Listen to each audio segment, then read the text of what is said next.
আজকে ফেসবুকে দেখলাম ঢাকার রাস্তায় ভেকু দিয়া গরিবের সিএনজি, গরিবের ইজি বাইক ভেকু দিয়ে ভেঙে দিচ্ছে। ভাই দেখেন রে, এই আজকে কে তুই গরিব মানুষের রিক্সা ভাঙবে তুগা, তুই ভাঙ, যারকে 10টা করে মাইক্রো আছে, কার আছে, সেগুলা ভাঙ।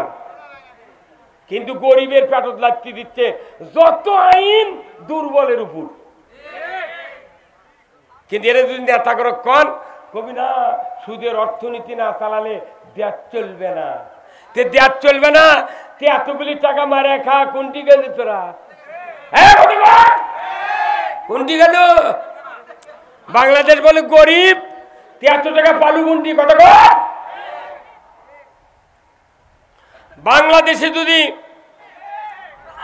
কার বিটিক লিয়ে যা খেলে তোরা এত প্রশংসা নিচ্ছ, তোর বিটিক লিয়ে গেছিল কোনদিন? কোন নেতার বিটিক খেলায় না, কোন নেতার বেটা বাংলাদেশে লেখাপড়া করে না। যত নেতা আছে বাংলাদেশে প্রায় নেতার বেটা বিটি বিদেশে পড়ায়। সব নেতার বেটারা বিদেশত পড়ে। আর এই দেশের মধ্যবিত্ত নিম্নবিত্ত মানুষের সন্তানদেরকে প্রলোভন দিয়া ওর কেড়ে পাশে চামচাগিরি শিখায়, চামচাগিরি শিখা ওর কেড়ে পাও টিপে দেয়, কথা অনুযায়ী যা কয় তাই শোনে। এদেরকে দিয়া দুনিয়ার অশান্তি সৃষ্টি করে দুনিয়ায়। আর ওই নেতা যখন মরবি, মরার আগে বেটাক বিদেশের থেকে নিয়ে আসে, উই যে এমপি মরবি, ওই এমপির পদে আবার দাঁড়িয়ে দিয়া উই মরে যায়।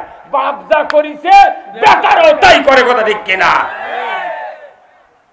আর আমাকে করছে হুজুর কো কি হলো?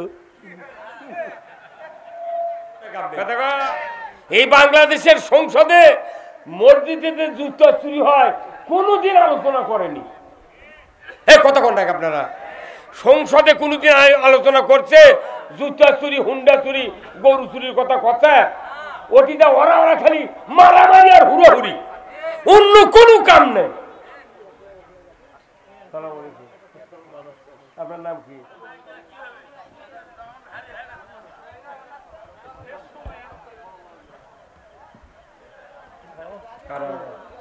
হ্যাঁ বাস।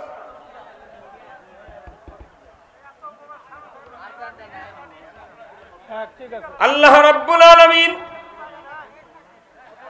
তার নবীকে দিয়ে আমাদেরকে শোনায় দিচ্ছেন, দুনিয়ার কোন নামাজি সন্তান তার মা বাবার কবরের পাশে গিয়া যদি একবার সূরা ফাতিহা, 3 বার সূরা ইখলাস তেলাওয়াত করে আল্লাহর দরবারে দোয়া করে, আমার নবী বলেছেন ওই সন্তানের দোয়ার বরকতে পিতামাতার কবরের আযাব 40 দিনের জন্য আল্লাহ তাআলা মাফ করে দেয়। কয় দিনের জন্য? 40 দিন। তাহলে নামাজি হওয়া লাগবে। তাহলে বাবা বাঁচে থাকতে সন্তানক নামাজি বানাতে হবে, কিন্তু বাপের বাপও পারবে না সন্তানক নামাজি বানাবেন। বহু বহু মসজিদের ইমাম আছে বেনামাজির মাস্টার ওর বেটারা। কতক্ষণ মসজিদে মুয়াজ্জিনি করে 30 বছর ধরে, সারা গ্রামের মানুষ আজান শুনে কয় লড় ভরে বুড়া মসজিদ যায়, আর মুয়াজ্জিনের একটা বেটা জুম্মাত যায় না। মেলা বক্তা আছে, মেলা বক্তা আছে, বক্তার বেটা বেনামাজি। কতক্ষণ দেখা বহু ভরি ভরি বহু মাদ্রাসার হুজুর আছে, তারা মানুষের বেটা গিয়েদা মাদ্রাসা ভালো বানাচ্ছে, আর ওই হুজুরের বেটা শয়তান পকেটত লিয়ে ঘুরিচ্ছে। কতক্ষণ দেখা এমনি করে আমরা কেউ সন্তানকে ভালো বানাতে পারছি না, কারণ দেশে ভালো হওয়ার, চরিত্র ঠিক হওয়ার আইন নাই, আইন নেই। আমার ভাইরা, বাবা তার সন্তানকে যতই বক্তৃতা দিক, সন্তান নামাজি হয় না। বাবা সংসার জীবনে যতই ছেলেকে সংসারের ব্যাপারে ব্যবস্থা করে দিয়ে করে খাওয়ার জন্য, দেখা যায় সন্তান ভালো হয় না। কিন্তু দুঃখের বিষয়, আমার আল্লাহ কোরআনে বলছেন তোমাদের পরামর্শ দিয়ে সন্তানগুলি নামাজি হবে না। নামাজি হওয়ার পরামর্শ আমি আল্লাহ কোরআনে নাজিল করেছি। ওই পরামর্শ যদি পৃথিবীর জমিনে কায়েম করতে পারো, আমার আল্লাহ বলেছেন সমাজে নামাজ কায়েম হতে বাধ্য। আমার আল্লাহ বলেছেন সূরা আল হজ 41 নম্বর আয়াত, আল্লাযীনা ইম্মাক্কান্নাহুম ফিল আরদ আকামুস সালাতা ওয়া আতাউজ যাকাতা ওয়া আমারু বিল মারুফ ওয়া নাহু আনিল মুনকার ওয়া লিল্লাহি আকিবাতুল উমুর। আমার আল্লাহ বলেছেন ও মুসলমান, যদি তুমি কোনো ভূখণ্ডের প্রধানমন্ত্রী হও, রাষ্ট্রপতি হও, সরকার হও, প্রেসিডেন্ট হও, ক্ষমতায় যাও, তাহলে তোমরা 4টা দফা চালু করবে, 4টা আইন চালু করবে। 1 নম্বর, নামাজ কায়েম করবে, যাকাত আদায় করবে, ন্যায়ের আদেশ করবে, অন্যায়ের বারণ করবে। এই 4টা আইন সমাজে যতক্ষণ কায়েম না হবে ততক্ষণ নামাজ কায়েম হবে না, যাকাত আদায় হবে না, ন্যায়ের আদেশ ন্যায় কায়েম হবে না, অন্যায় বারণ করার সুযোগ থাকবে না। কার কথা? আল্লাহর কথা। আমি নামাজের বক্তৃতা দিই, কিন্তু নামাজ যে আইন লাগবে সরকারের, এই আইনের কথা হুজুর রাখবার পারে না। আইনের কথা কলি কয় তাহলে ওরা রাজনীতি হলো। কত কয় না পারি কেমন মাই গেল কুন্ডি গেল, হ্যাঁ দেন ভলিউম দেন, কি ভলিউমই নাই তো।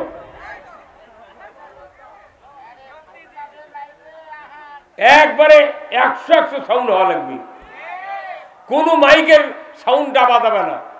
কারেন্ট লাগে আরো 4 লাইন লাও কি। আমি যে কথা বললাম, সন্তানগুলিকে সকল ইমানদারকে নামাজি বানানোর জন্য দায়িত্ব আল্লাহ দিয়েছেন। ওয়ালিল্লাহি আকিবাতুল উমুর, সরকারকে আমি দায়িত্ব দিলাম। আমার পক্ষ থেকে সবচেয়ে বড় ধরনের একটা আদেশ আল্লাহ দিয়েছেন সরকারগুলিকে। যত সরকার বাংলাদেশে 54 বছর হলে কায়েম হয়েছে, একটা সরকার নামাজ কায়েম করে নাই। এই হুজুর মাথা ঝোকান কে?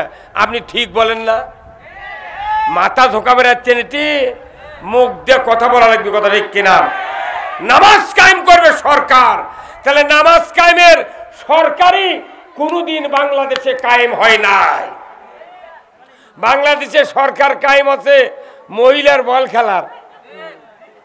কি রে, ক্লাস 9-এর ছাত্রী, ক্লাস 10-এর ছাত্রী, ইন্টারের ছাত্রী হাফ প্যান্ট পরে, সবুজ গিঞ্জি, পেটত বলে লাল ছাবা আছে, লাল সবুজের পতাকা, বিদেশত যা জিতে আসিচ্ছার টেলিভিশনে বলতেছে যে মহিলা দল এরা বিদেশের মাটিতে গিয়া বাংলাদেশের ভাবমূর্তি গৌরব উজ্জ্বল করেছে। এই কথা বল, কার বিটিক লিয়ে যা খেলে তোরা এত প্রশংসা নিচ্ছ? তোর বিটিক লিয়ে গেছিল কোনদিন? এই কথা বল, কোন নেতার বিটিক খেলায় না, কোন নেতার বেটা বাংলাদেশে লেখাপড়া করে না। যত নেতা আছে বাংলাদেশে প্রায় নেতার বেটা বিটি বিদেশে পড়ায়। এই কথা বল না, সব নেতার বেটারা বিদেশত পড়ে। আর এই দেশের মধ্যবিত্ত নিম্নবিত্ত মানুষের সন্তানদেরকে প্রলোভন দিয়া ওর কেড়ে পাশে চামচাগিরি শিখায়, চামচাগিরি শিখা ওর কেড়ে পাউটি বেদায়, কথা অনুযায়ী যা কয় তাই শোনে। এদেরকে দিয়া দুনিয়ার অশান্তি সৃষ্টি করে দুনিয়ায়। আর ওই নেতা যখন মরবি, মরার আগে বেটাক বিদেশের থেকে নিয়ে আসে, উই যে এমপি মরবি, ওই এমপির পদে আবার দাঁড়িয়ে দিয়া উই মরে যায়। বাপ যা করিছে বেটারও তাই করে, কথা ঠিক কিনা? আর আমাকে করছে হুজুর কো কি হলো, কথা কর। আর এই সুযোগ বাংলাদেশে দেওয়া হবে না। তোমার বেটা বিদেশত পড়ে আর আমাকে বেটা বেটি এটি পড়ে, চাকরি তো আমাকে দেয় না, ওর কেড়ে বেটা বেটি চাকরি দেয়। আর যত মুক্তিযোদ্ধা ছিল ওর কেড়ে খালি যদি পানি খিলেছে কোনো মুক্তিযোদ্ধা তার বেটাকে চাকরি দিয়েছে মুঠ ওরা কথা কন আমি আল্লাহ তাআলা কোরআনে বলছেন সরকার ছাড়া নামাজ কায়েম করতে কেউ পারবে না কার কথা আল্লাহর কথা চিৎকার করেন কার কথা তাহলে নামাজ কায়েম বাংলাদেশে হোক এটা কি আপনারা চান কারা কারা চান দুহাত তুলে আল্লাহকে দেখান লিল্লাহে তাকবীর নারায়ে তাকবীর তাহলে নামাজ যদি সমাজে কায়েম করতে চান আপনার সন্তান সন্ততি যদি নামাজি বানাতে চান নামাজি সরকার কায়েম করতে হবে এটা হচ্ছে এক নাম্বার আমার দেশে যাকাত কি আদায় হয় জোরে কোন সুদ আদায়ের জন্য সাইকেল পেলে হুন্ডা পেলে দেয়ার গারদ করে দিচ্ছে এমন কোন গ্রাম নাই যে সেটি 14 আনা মানুষ কিস্তির টাকা না লেছে কি ভাই বসেন না আপনি বসে আসেন বসেন কিস্তির টাকা এইদিকে আছে না নাই আছে কয় শাক ভাত খাবো না গোস্ত খা স্বামীর কথা শুনবো না ভাঙ্গা করে থাকবো না ঝড় বাদল মানবো না কিস্তি দেওয়া বন্ধ করবো না যায় আন থাকিতে সাহেবের ডিউটি কোনদিন অমান্য করবো না কিস্তি মসজিদে ঠিকই আমরা নামাজ পড়বে দেয় কিন্তু মসজিদের মুসল্লি যদি ভাইবা নেওয়া হতো কে কে সুদি টাকা কারবার করেন হাত তোলেন দেখা যাবে মসজিদের 12 আনা লোক হাত তুলবি যারা সুদ খায় এই সুদ দেয় সুদ হারাম করেছেন কে আল্লাহ সেই সুদ বাংলাদেশে চলিচ্ছে হজ উমরা দাড়ি টুপি জুব্বা পাগড়ি দেখলে মনে হচ্ছে জিব্রাইল হেঁটে যাচ্ছে হ্যাঁ হুজুর কি সুদি টাকার বিরুদ্ধে কথা কন না গা আল্লাহ কোরআনে বলছেন আহাল্লাল বাইয়া হারামার রিবা ব্যবসা হালাল সুদ হারাম কে করেছেন আল্লাহ কোরআনে বলছেন ইয়া আইয়ুহাল্লাযিনা আমানু লা তাকুলুর রিবা ঈমানদাররা সুদ খায় না কার কথা আল্লাহ আচ্ছা বলুন তো ভাই কেউ যদি ওযু করে বাই ছাড়ে ওযু থাকে না কথা জোরে কওয়া লাগবে একটা মূর্খ মানুষ একবারে মূর্খ মানুষ ওযু করছে ওই মসজিদের ওযুখানাতে ওযু করে ওখান থেকে ওযু করে এসে মসজিদে ঢুকতেছে ঢোকার আগে বাংলাদেশে মসজিদে কি সব মানুষ জুতা বাইরে রাখে এই রাখে কেন রাখে না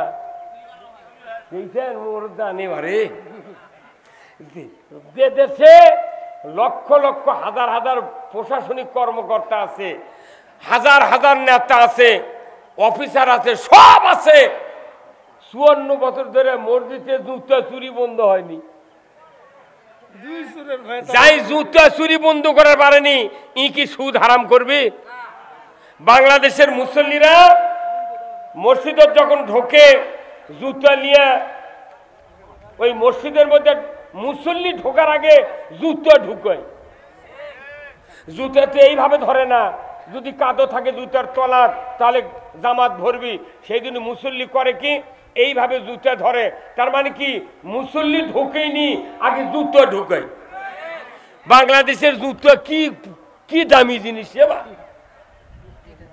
কি কথা কোন টাকা তাহলে এই জুতা আবার রাখিতে সামনে সামনে জুতা রাখছে রাখার পরে এই জুতার সামনে রাখিছে অনেক মুসল্লি আছে তারা চোখ মুজা নামাজ পড়ে পরে কি পড়ে না এখন চোখ মুজা সেজদাত গেছে আবার ওই সেজদাত থেকে উঠে আবার ওই চোখ মেলে দেখে জুতো আছে নাকি বাংলাদেশে একটা মুসল্লি নামাজও পড়া লাগবে জুতো পাহারা দেওয়া লাগবে হ্যাঁ কতক্ষণ না কাঁপবে এই বাংলাদেশের সংসদে মসজিদে যে জুতো চুরি হয় কোনোদিন আলোচনা করেনি হ্যাঁ কতক্ষণ না আপনারা সংসদে কোনোদিন আলোচনা করছে জুতা চুরি হুন্ডা চুরি গরু চুরির কথা কথা ওটিটা ওরা ওরা খালি মারামারি আর হুড়োহুড়ি অন্য কোনো কাম নেই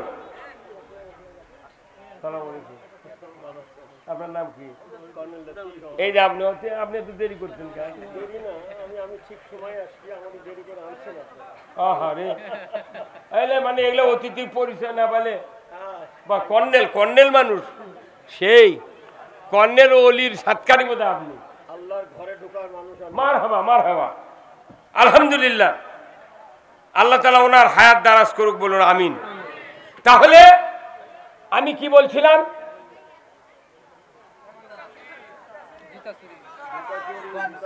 যে দেশে 87% ইমানদার, এতগুলা নেতা, এতগুলা পুলিশ, এত বিডিআর, আর্মি, এত ইমাম, এত বক্তা, এত পীর, এত তবলিগ, এত জামাত, এত ইসলামী দলের লোক, এত ইমানদার, সেই দেশের মসজিদে জুতো চুরি হয় কি? তাহলে এই জুতো চুরি যে দেশত বন্ধ হয়নি, এই দেশত জীবনে সুদ বন্ধ করতে পারবে না। ভাইরা আমার,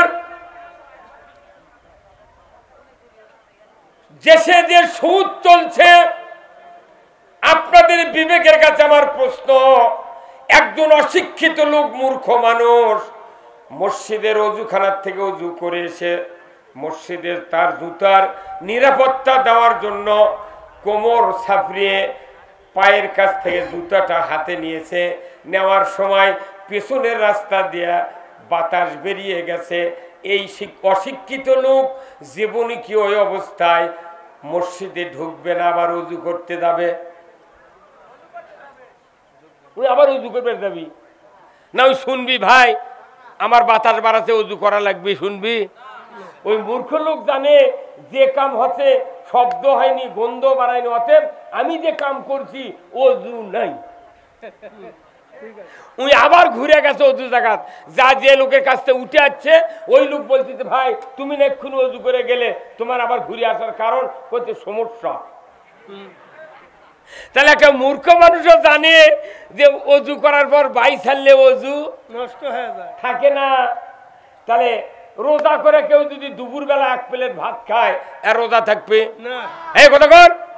আপনি নামাজ শুরু করেছেন, সূরা ফাতিহা পড়া হয়ে গেছে, এর মধ্যে আপনার এক ছেলে বলতেছে আব্বা পশ্চিম পাড়ার রায়হান আমাকে একটা গরু খরচ দিচ্ছে।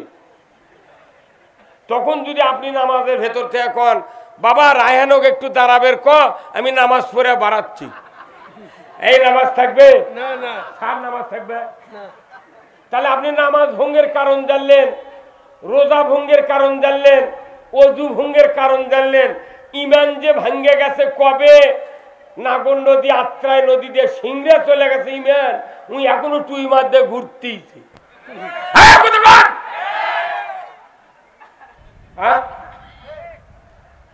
অজু চলে গেলে আপনি আবার অজু করেন, রোজার ঠিক মতো আদায়ের জন্য আপনি দুপুরে ভাত খান না, আপনি নামাজের ভেতর কথা বললে নামাজ থাকবে না, এটা বিশ্বাস করেন। কিন্তু সুদের অর্থ, সুদ লেওয়া দেওয়া করলে যে ইমান থাকে না, এটা বাংলাদেশের সরকারগুলি যদি না বুঝতে, জনগণ বুঝতে পারবে না। কি ভাই কথা বল? 5 মিনিট লাগবে সুদ বন্ধ হতে, কিন্তু এরা যদি নেতা করে কন কবি না সুদের অর্থনীতি না চালালে দেশ চলবে না, দেশ চলবে না, এতগুলি টাকা মারে খা, কোনটি গেল তোরা? কোনটি গেল? বাংলাদেশ বলে গরিব, 73 টাকা পালু কোনটি কথা কর? বাংলাদেশে যদি প্রতি বছর 1000 কোটি টাকা যদি আদায় করা হয় যাকাত সরকারের মাধ্যমে, তাহলে 1 লক্ষ গরিব মানুষ 1 লক্ষ করে টাকা দেওয়া যাবে। 20 বছর যাকাত আদায় করলে বাংলাদেশে ভিক্ষা করার মতো লোক থাকবে না। অথচ টাকা মারা খাওয়ার জন্য খালি করছে গরিব মানুষ, দেশ চলে কি দিয়ে? কতক্ষণ দেশ চলে না কেন? কোটি কোটি টাকা মানুষের বাড়ির থেকে সরকারের তহবিলে যায়, কিন্তু সুষ্ঠু বন্টন নাই, হিসাব নাই। মুত্তাকি লোক শাসন ক্ষমতায় না থাকার কারণে আজকে দেশে অন্যায়গুলি হওয়ার কারণে মানুষের ভাগ্যের পরিবর্তন হয় না। তাহলে এই সুদ হারাম করতে গেলে 20 বছর লাগবে না, একবার সংসদ 5 বছর সুদ হারাম হবে, জাকাত আদায় হবে, ফেতরা আদায় হবে, চামড়ার টাকা আদায় হবে, ওসর আদায় হবে। আমার দেশে একজনও দুঃখী বাঙালি গরিব থাকবে না। অথচ আল্লাহ কোরআনে বলছেন আকিমুস সালাত ওয়া আতুজ যাকাত। জোরে বলুন ঠিক কিনা? যাকাত চালু করো, নামাজ কায়েম করো। কিন্তু আমার দেশে মানুষের পেটে ক্ষুধা, খাবার নাই। আজকে ফেসবুকে দেখলাম ঢাকার রাস্তায় ভেকু দিয়া গরিবের সিএনজি, গরিবের ইজি বাইক ভেকু দিয়া ভেঙে দিচ্ছে। ভাই দেখেন রে, এই আজকে কে তুই গরিব মানুষের রিক্সা ভাঙবে দুগা? তুই ভাঙ, যারকে 10টা করে মাইক্রো আছে, কার আছে, সেগুলা ভাঙ। কিন্তু গরিবের পেটত লাগতে দিচ্ছে যত আইন দুর্বলের উপর।